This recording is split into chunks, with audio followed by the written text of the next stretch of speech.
So ito yung question. Sagutin ninyo, lagay ninyo sa comment section. Ano ang network na ginagamit ng USDT ng Crypto Fights? So lagay nyo sa comment section kung sino yung mabubunot natin. Ano lang natin, raffle natin. Sino yung mabubunot natin, kuha tayo ng 10. Pwede natin daw sendan ng certain dollar amount para pwede kayong magsimula sa Crypto Fights. What's up YouTube? Chini here, back at it again and welcome back to the channel guys. So today, Crypto Fights and yung dice mechanism nila ang ating pag-uusapan as well as yung paano maglalagay ng laman sa wallet and paano maglalabas ng laman sa wallet papunta sa MetaMask ninyo or papunta sa Binance ninyo or things like that. Okay? So lagay din natin yun mamaya. If you're new to my channel guys, please do not forget to click that like, that subscribe and click the bell para lagi kayong updated sa mga ina-upload nating mga announcements, updates, game reviews, and walkthroughs. Anything, everything NFT. So without further ado guys, let's get it on intro.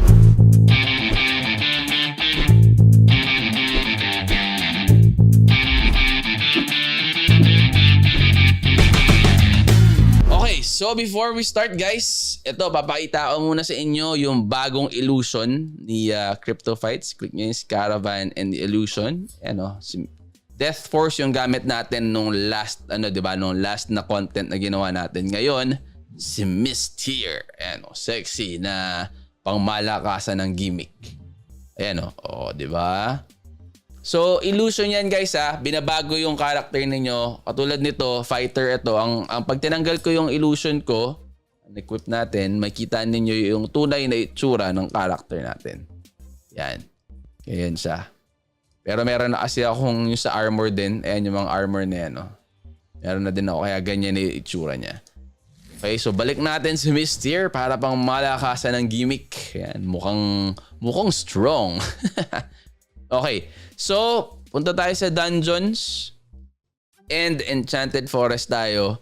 Ngayon guys, makikita ninyo bakit hindi pa rin na-open to. Kasi level 5, level 6 pa lang tayo. Level 8 ma-open tong enchanted forest. So ma-unlock mo yan dyan. So magpa-level ka lang na magpa-level dito sa level 5 para makakuha ka ng XP. Tingnan muna natin, subukin natin si Doppelganger kung gimmick, baka sakaling manalo tayo dyan. Ayan. So dati, ang tagal makahanap ng match. Ngayon, ayan, natingnan mo. Bilis, di ba? Looking for match na ayan magbibilang na siya. 3 of 5 na agad, 4 of 5. And bam! Andyan na siya. Dati, sus Mariosep, makakatulog ka na kahinta. Ayun.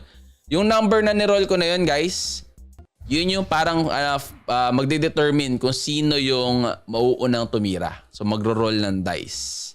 Okay, so ito muna tayo. Hide. Cast natin yan. Pag kinast mo yan, yan ang gagamitin niya. Okay?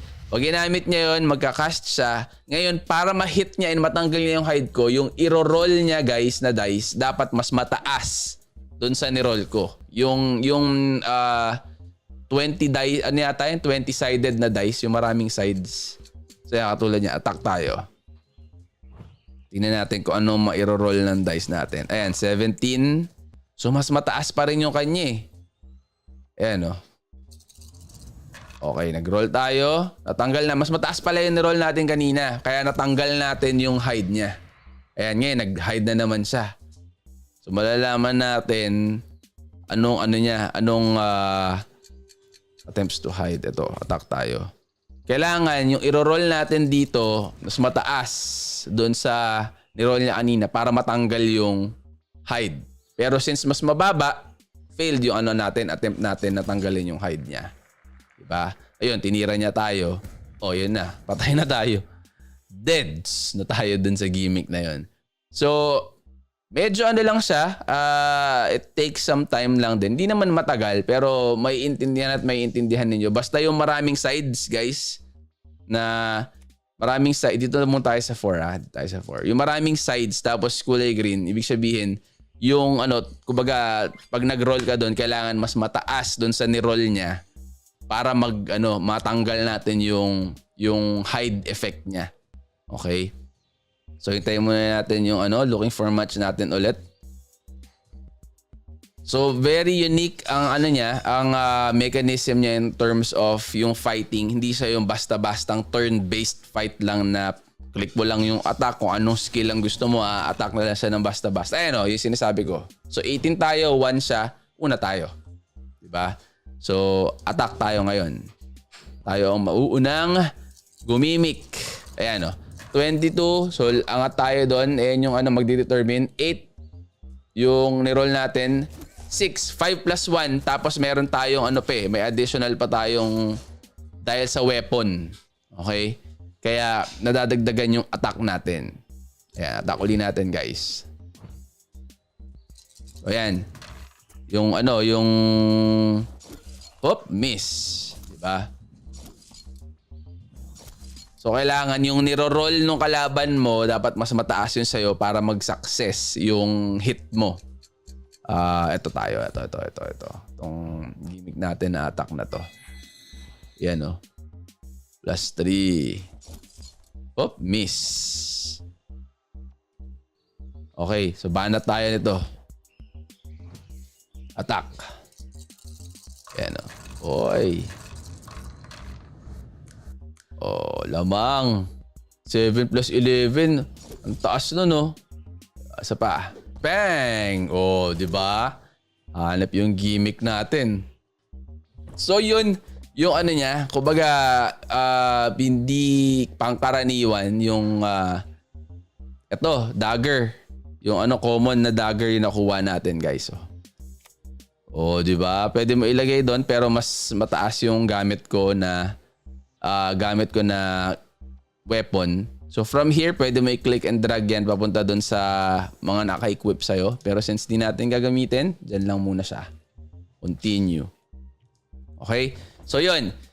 Kung meron kayong tanong guys or merong hindi malinaw, comment nyo lang sa baba. Sagutin natin yung mga tanong ninyo. Kung hindi ko masasagot yan, tanongin natin diretso si Fix para makakuha tayo ng answer. Mabilis naman silang sumagot sa akin pagka nagtatanong ako sa kanila. So mabilis ko rin kayo mababalikan pagdating sa ganyan. Okay? So balikan muna natin yung ating gimmick sa kung paano maglaman ng wallet. Okay? Okay. So nandito tayo ngayon guys sa portal.fixgaming.com. Ayan, makita ninyo yan. /wallet para madiretso kayo dito sa wallet. Link will be in the description of the video para isang click nyo lang didiretso kayo dito. So, paano maglalagay ng funds dito sa Crypto Fights? Okay, para makabili kayo kasi dito sa NFT marketplace, pwede na kayong bumili ng mga iba-ibang mga gimmick dyan. Ayan, katulad niyan, si Mystere, 125 USD sa yung illusion na yon. And si Death Force, 42. Ayan, makikita na niyo yung mga gimmick dyan. Okay, so kung gusto nyo makakita ng mga binibenta or mga nakapost na items, pwede ninyo punta kayo sa NFT marketplace and then click nyo yan, Crypto Fights. So say for example, ang hinahanap ninyo is rare. Yan. Let's apply natin to. Yan. Ayan, rare. Rare ang mga gimmick niya. So magkano rare? Ayan meron 0.37 lang guys Tapos $10 na yung kasunod. Rare quality. Goods to yan yung paano So, punta tayo sa wallet. Yan. Receive. Ang most common guys na ginagamit naman natin, and I know kayo din, is Ethereum or USDT. Yung mga iba, pwede nyo gamitin pero I would strongly suggest na yung lang muna, yung mga medyo common na ginagamit natin na token ang gamitin ninyo. ERC20 ang network na ginagamit nila. So kunyari USDT ang natin.